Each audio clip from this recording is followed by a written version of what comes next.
Hello everyone. आज हम लोग बात कर रहे हैं G20 सम्मेलन के बारे में, जो G20 समिट अभी हमारे देश में संपन्न हुआ है।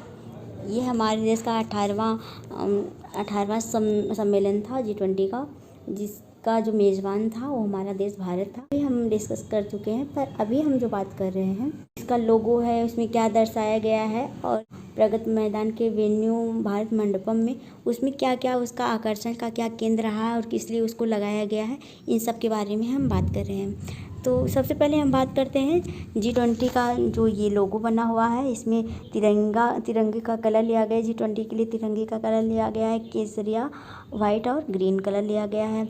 और इसमें कमल का फूल लिया गया। कमल का फूल हमारे देश का राष्ट्रीय पुष्प है। इसकी 7 पंखुड़ियाँ बनी हुई हैं। 7 पंखुड़ियाँ ये 7 महाद्वीपों को दर्शाता है। अगर पूछा जाता है कि ये किसको डिनोट करता है, ये किसको दर्शा रहा है, तो हम बताएंगे ये 7 महाद्वीपों को दर्शा रहा है। उसके ऊपर पृथ्वी को बनाया गया है, को दर्शाया गया है किस तरह हम पृथ्वी से बहुत ही ज़्यादा कनेक्टेड हैं, किस तरह उससे जुड़े हुए हैं। और इसके बाद है भारत को लिखा गया है, देवनागरी लिपि में भारत लिखा गया है। इसका मेन आकर्षण देवनागरी भाषा में लिखा गया है। भारत ही इसका मेन आकर्षण था। और इसके बाद हम बात करते हैं, इसका आदर्श वाक्य था वसुधैव कुटुंबकम, जिसका अर्थ है कि समूचा विश्व एक परिवार की भांति है, जिसको हमारे महाउपनिषद के संस्कृत पाठ से लिया गया है। और इसका जो मेन अर्थ है एक धरती एक परिवार एक भविष्य, इसका लोगो है, इसका आदर्श वाक्य है। और इसके बाद हम बात करते हैं इसका जो वेन्यू था भारत मंडपम के बारे में, किस तरह वहाँ पे इसको प्रदर्शित किया गया था। वहाँ हमने नटराज की बहुत बड़ी 27 फुट की लगभग मूर्ति लगाई गई थी। ओल्ड टाइम की संस्कृत विरासत को दर्शाता है कि हम पहले से कितना ज़्यादा संपन्न थे। और भारत मंडपम को संघ की आकृति दी गई थी और 5 महाभूतों को भी शामिल किया गया था। 5 पृथ्वी, आकाश, वायु, जल, अग्नि, ये सभी क्या है, ये 5 महाभूत हैं, इनको भी वहाँ पे दर्शाया गया था। और मेन केंद्र भारत मंडपम है कि बहुत ही बड़ा जगह पे बनाया गया।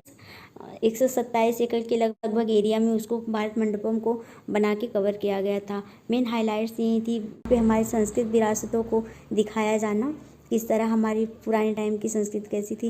हमारे देश के पीएम है प्रधानमंत्री जी, जब लोग दूसरे देश के राष्ट्राध्यक्ष आए थे उनको जब स्वागत कर रहे थे, तो वो एक बहुत बड़ी घड़ी के पास स्वागत कर रहे थे, जो कि कोणार्क के उससे ये दिखा रहे थे कि हमारे पास ऐसी भी घड़ी है जिससे हम सूर्य की चाल के बारे में पता लगा सकते हैं। सूर्य को देख के ये पता कर सकते हैं कि क्या टाइम हो रहा है। ये इन्वेंशन था सन 1300 के लगभग में किया गया था। 1300 में से हमारे पास ऐसी घड़ी है। तो ये किस तरह हमारी जो सांस्कृतिक विरासत है कितना ज़्यादा भव्य है। और इसके बाद भारत मंडपम का जो बैठने की जगह थी वो सिडनी के ओपेरा हाउस से भी ज़्यादा बड़ी थी। वहाँ लगभग 7000 लोग बैठ भी सकते थे और बहुत ही बड़ा एरिया कवर किया गया था। अब तो इस समिट संपन्न हो गया है और बहुत ही ज़्यादा सक्सेसफुल भी रहा है। इससे यहाँ पे इतनी सारी सांस्कृतिक विरासतें को दिखाया गया है, तो इससे लोगों में ये होगा कि हमारी संस्कृत धरोहर कितनी ज़्यादा भव्य है, कितनी अच्छी है। इससे बहुत ज़्यादा पर्यटन को टूरिज़्म उससे ज़्यादा बढ़ावा मिलेगा, जिससे दूसरे देश के टूरिस्ट आके हमारे देश के इन प्लेसों को देखने जाएं। इससे हमारे देश का जो इनकम है वो बहुत ही अच्छा टूरिज़्म से हो सकता है। और जैसे कि हम जानते हैं बहुत सारे देश हैं, दुबई, यूएई, ये सब टूरिज़्म से ही इनका मेन सोर्स ऑफ इनकम है। तो हमारे देश में संपन्न है सांस्कृतिक धरोहरों से, अगर लोग देखने आएंगे तो हमारा भी टूरिज़्म से बहुत ही अच्छा इनकम आप सोर्स हो सकता है। वहाँ पे हमने अपनी हर तरह की नृत्य कला, खान पान भी और सारी चीज़ों को, विरासतों को, और किस तरह हम यूपीआई का जो सिस्टम है वो किस तरह हम यूज कर रहे हैं वो भी वहाँ पे दिखाया गया है। बहुत अच्छे से बताया गया है कि जो वहाँ पे गेस्ट आए हुए थे उनको ये पता चले कि वो किस तरह ट्रांसफ़र और क्या क्या चीज़ें वो इजीली कर सकते हैं। इस तरह उन लोगों पे भी बहुत ही अच्छा प्रभाव पड़ेगा, जिससे वो भारत में आना भी चाहेंगे और बहुत सारी चीज़ों में इन्वेस्ट भी करना चाहेंगे। इस तरह आज हमने बस यही बात करी।